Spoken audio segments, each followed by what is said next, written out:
Traditional Chinese medicine believes that the internal organs of the human body are associated with the five elements. For example, the lungs are associated with the element of metal. This concept may surprise foreigners, as they might think it means our lungs are actually made of metal. When it comes to comparing traditional Chinese medicine and Western medicine, there's an ongoing debate about which is better. In many cases, Western medicine can't effectively treat certain diseases, while traditional Chinese medicine can offer a solution. For example, acupuncture can effectively address conditions that Western medicine struggles to treat. Patients who have been helped by traditional Chinese medicine often speak highly of it, sometimes looking down on Western medicine. But both of these attitudes are wrong. Devaluing Western medicine and saying Chinese medicine is superior is wrong, or vice versa, is also wrong. The problem really comes from not understanding the philosophical differences between traditional Chinese medicine and Western medicine. Because traditional Chinese medicine and Western medicine are based on different philosophies, they each have their own ways of understanding diseases and treatments. Let me give you an example. If someone has lower back pain, especially after standing for a long time, and also feels pain in the soles of their feet after standing for a while, they might think of a concept in traditional Chinese medicine called kidney deficiency. They then go to a Western medicine doctor and say, "I have kidney deficiency." The Western medicine doctor immediately thinks there might be a problem with the kidneys and does urine tests, ultrasounds, and MRI scans. But all the tests come back normal, showing no signs of kidney disease. Still, the patient insists on having kidney deficiency. According to Western medicine, kidney deficiency means there's something wrong with the kidneys, but all the tests show that the kidneys are healthy. However, the patient goes to a traditional Chinese medicine practitioner, who diagnoses severe kidney deficiency based on pulse examination and prescribes medication. After taking the medication for a few days, the lower back pain goes away, and the patient can stand for longer periods without foot pain. The disease is effectively treated. But kidney deficiency is a condition that doesn't exist in Western medicine, only in traditional Chinese medicine, which makes this a very interesting example. Traditional Chinese medicine has its own way of understanding diseases, and Western medicine has a different way. The names of these diseases can't be swapped, and the understanding of the human body, diseases, and medications is based on two completely different scientific systems. So where does this difference come from? It comes from the fundamental differences between Chinese philosophy and Western philosophy. All science is the offspring of philosophy. First, let's talk about what science means.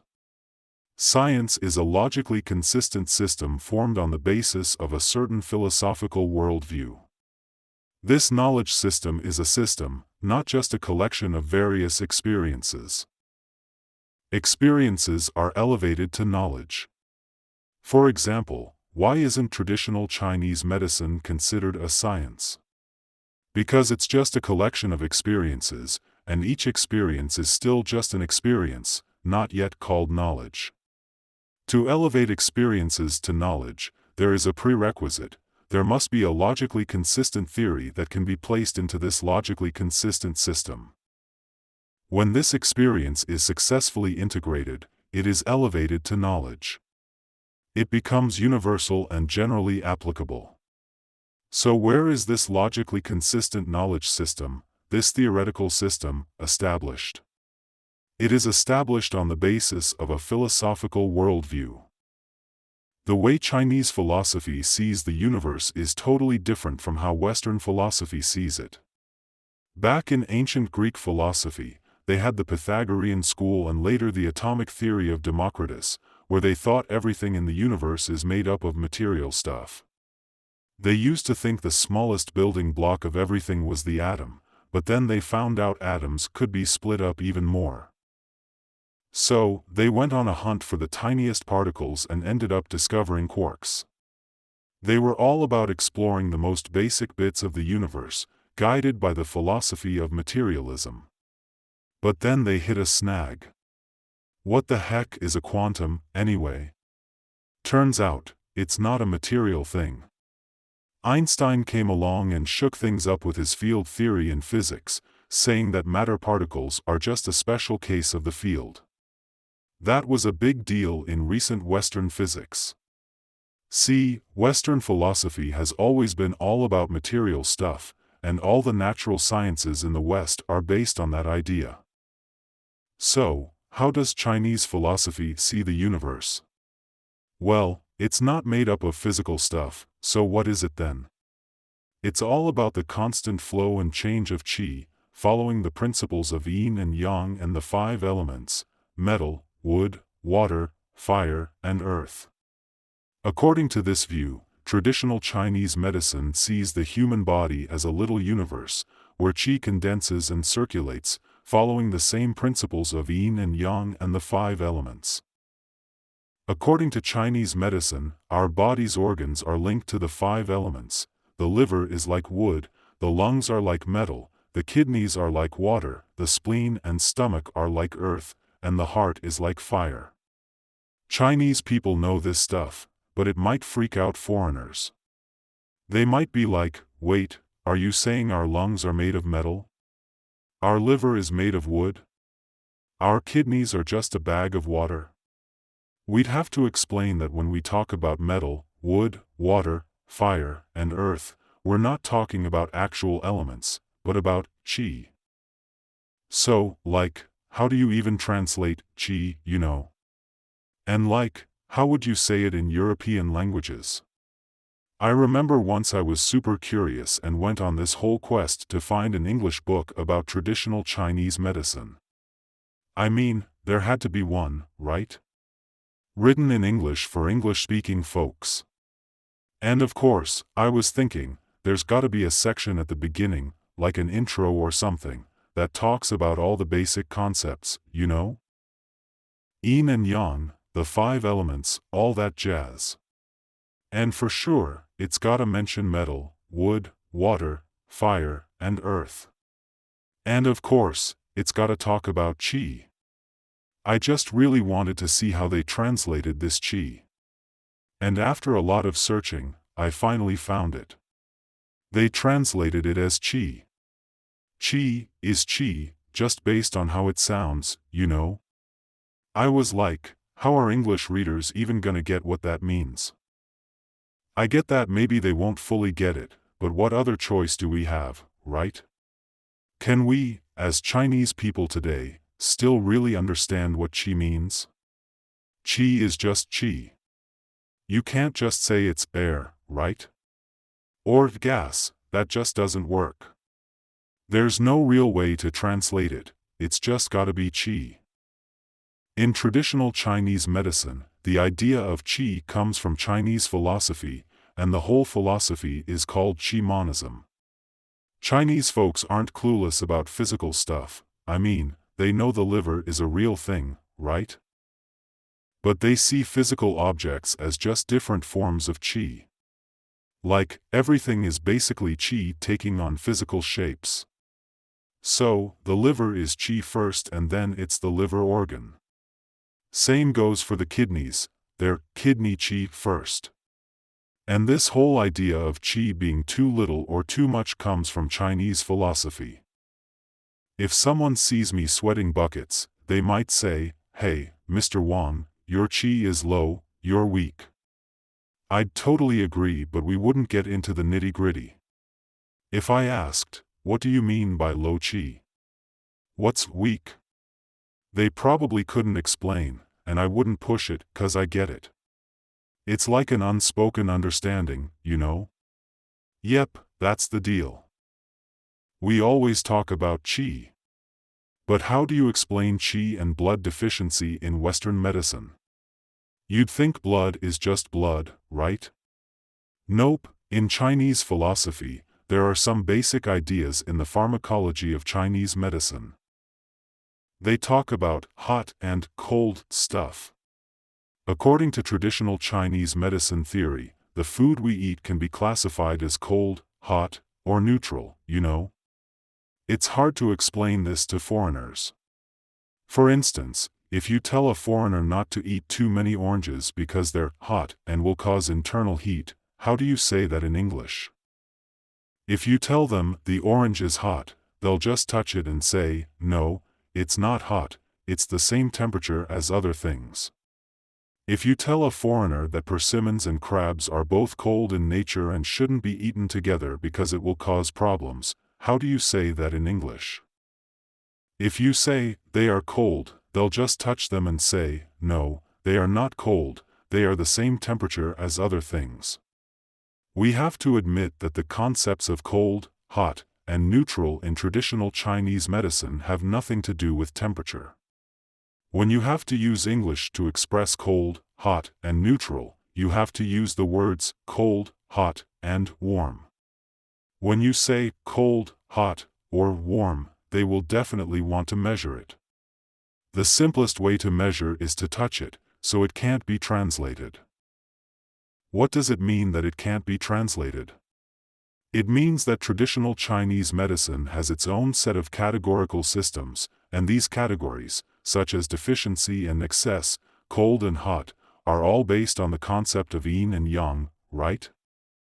So, it all starts with the theory of yin-yang and the 5 elements, and from there, we get into the whole idea of meridians in the body. And then, we're talking about how medicines are used based on these meridians. But what are these meridians, really? You've all seen those diagrams, right?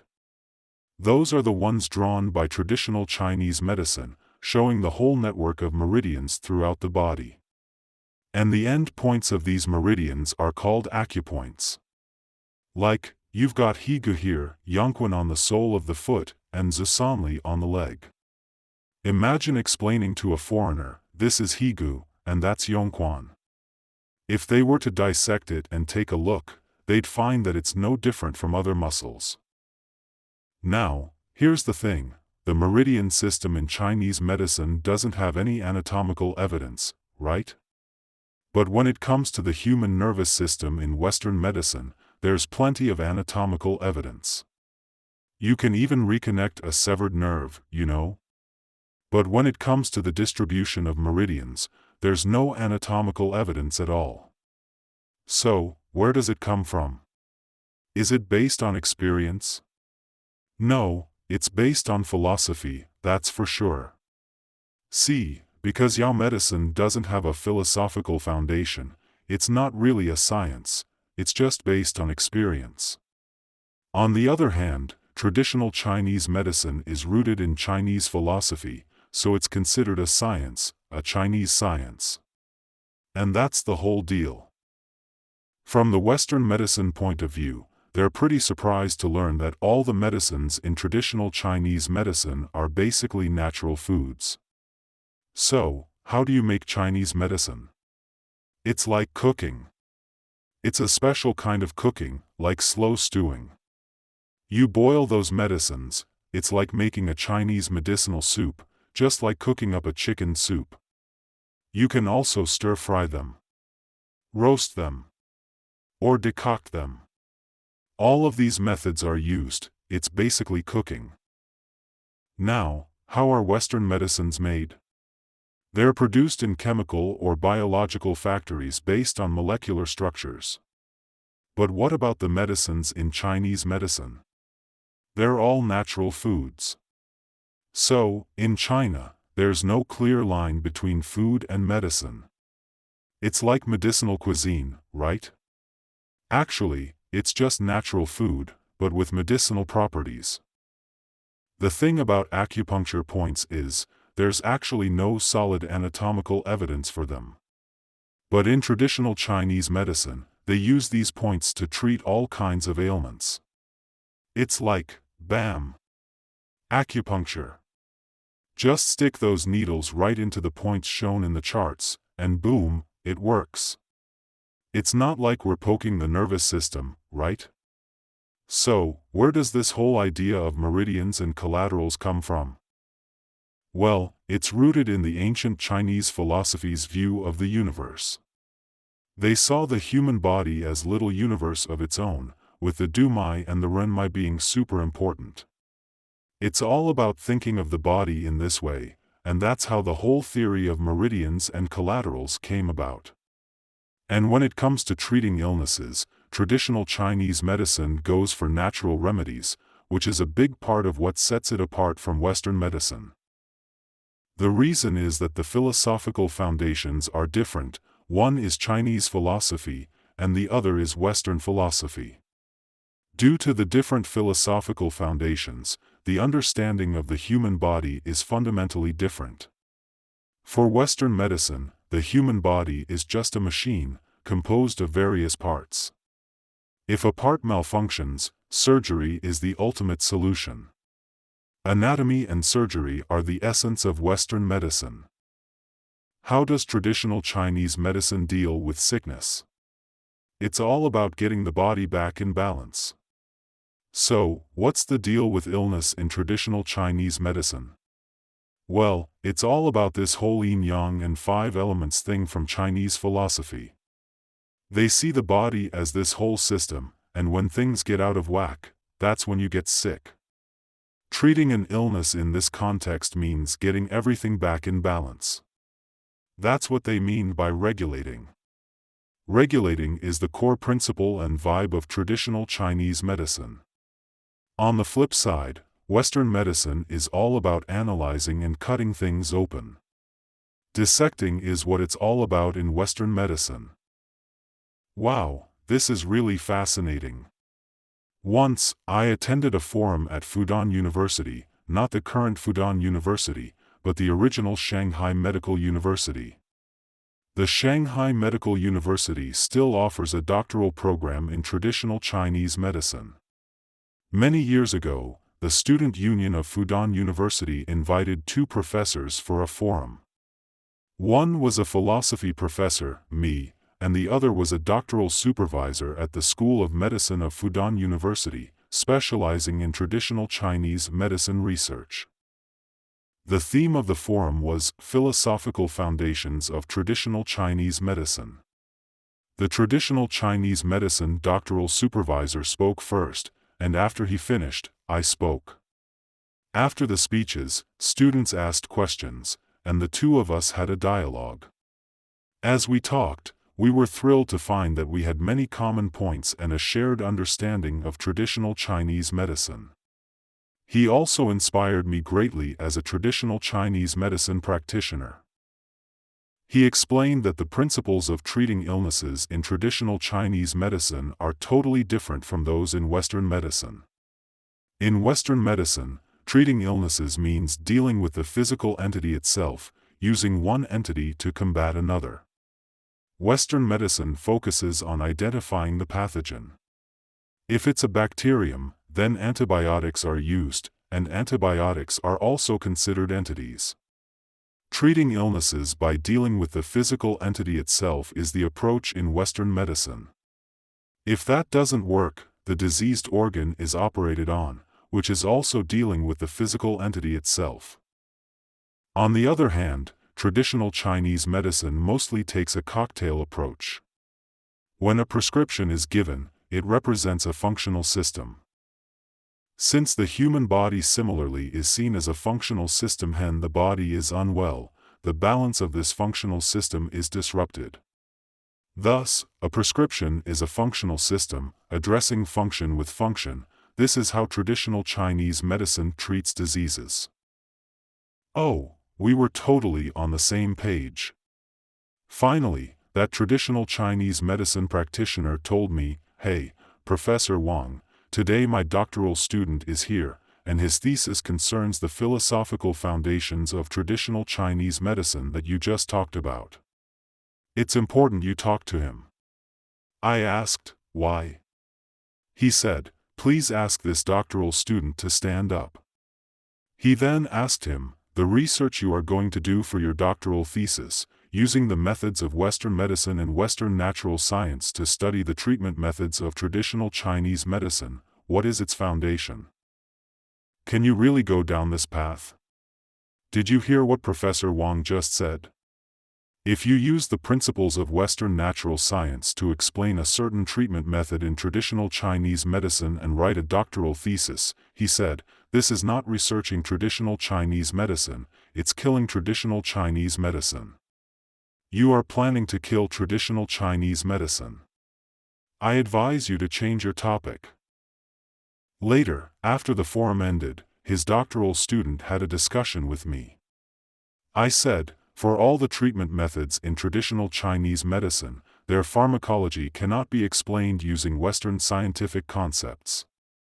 Let me ask you a question. Do you acknowledge metal, wood, water, fire, and earth? Are metal, wood, water, fire, and earth concepts of Western science? Absolutely not. What is qi? Do you understand? He said, I don't understand. Can you tell me?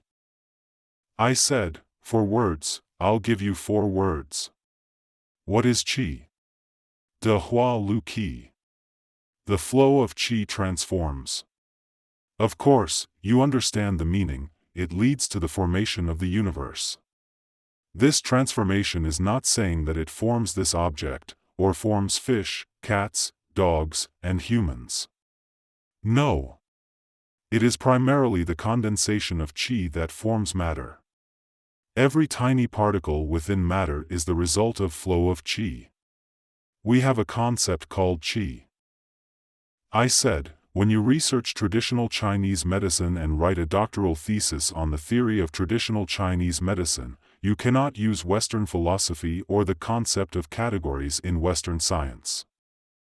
You cannot use any of them. If you do, you will destroy traditional Chinese medicine. This is a very fascinating thing. Why am I so concerned about the comparison between traditional Chinese medicine and Western medicine? It's because I'm concerned about the differences between Chinese and Western philosophy, their fundamental differences.